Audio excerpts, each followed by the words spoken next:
तो सांग मैंने आज आम जाना कि आम घरे आम दांत को किपरि सफा कर जदि आपण दांत हल्का हलदिया लगुच जदि आपण दांत डल लगुच आपण दांत आपन को लगुच व्हाइट देखा जाऊनी ब्राइट देखा जाऊनी दांत हलदिया आपण अच्छे तो ताकू किपरि दूर करेंगे। तो सांग मैंने आज जो रेमेडी मुझे आपण देखी मात्र 2 मिनिट्रे देखिए आपण दांत पूरा मोती भली चमकवा लगे। तो चलते सांग मैंने देखी ना रेमेडी को।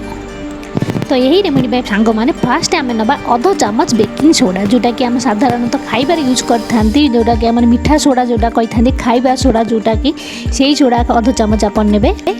फ्रेंड्स बेकिंग सोडा आम दांत को व्हाइट करता बहुत ही शीघ्र आम नहीं नवा पेस्ट अल्प टे पेस्ट पकई ने जो पेस्ट आप यूज कर सब पेस्ट आप नहीं पारे जहाँ जो आप पसंद पेस्ट आप पकई ने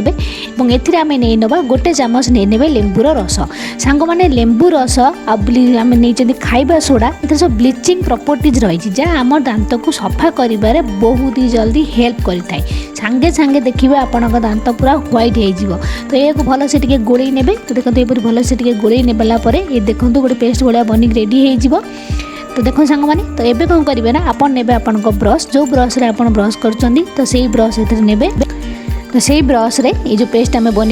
तो से पेस्ट को लगे आपड़ ए ब्रश करेंगे। तो 2 मिनिट में ही आप ब्रश करेंगे देखिए संगे संगे आप ब्रश कर सारापर जिते आप मुँह धोबे तो देखिए आपण दांत पूरा सफा हो। तो आप गोटे कम करेंगे बेस्ट रिजल्ट आप सप्ताह 2 थर यूज करेंगे सांग मैंने डेली आप यूज करेंगे कारण आम ये खाइबा सोडा यूज कर जोटा कि दांत बेसी भल नुह तेणुक आप सप्ताह जब आप दांत बहुत हलदिया देखा जाए कला पड़ जाए तो आप प्रथम सप्ताह यह 2 थर कर व्यवहार करूँ धीरे धीरे सप्ताह गोटे थर कर यूज करेंगे यहीपरि करेंगे एकाथर लगातार सबुदिन यूज करेंगे नहीं तो आपन दांत खराब हो जाए कि आम जो खाइबा सोडा यूज कर लेंबू रस यूज कर संगे संगे देखिए आपण दांत पूरा व्हाइट देखा सांग मैंने देखो ये भल से 2 मिनट में ब्रश करेंगे माड़ी बेसी लगेबे दांत ही ब्रश करेंगे दांत गोल गोल सर्कल कर यहीपरि भल से सफा करने देखिए आपण दांत केते शीघ्र केते जल्दी व्हाइट हो सांग मैंने आप थर कर देखूँ देखिए आपण दांत बहुत ही जल्दी पूरा धड़ा मोती भरी चमक लगे कारण जदि आप दांत सफा नथिबो दांत जदि आपनकर धड़ा नथिबो तो आम कॉन्फिडेंस बहुत ही कमी जाए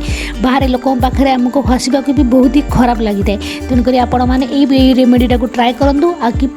यार रिजल्ट आपको किपरि मिला मत कमेंट लिखि जणाइबा को मोटे भी भूलिबेनी सांग मैंने यहीपरि भल भल वीडियो देखिए प्लीज मत चैनल को सब्सक्राइब भी करने और जब किसी टॉपिक पर आप वीडियो देखा चाहते प्लीज मत कमेंट करेंगे। तो सांग मैंने पुणी देखा नेक्स्ट वीडियो तब तक के लिए bye bye and take care.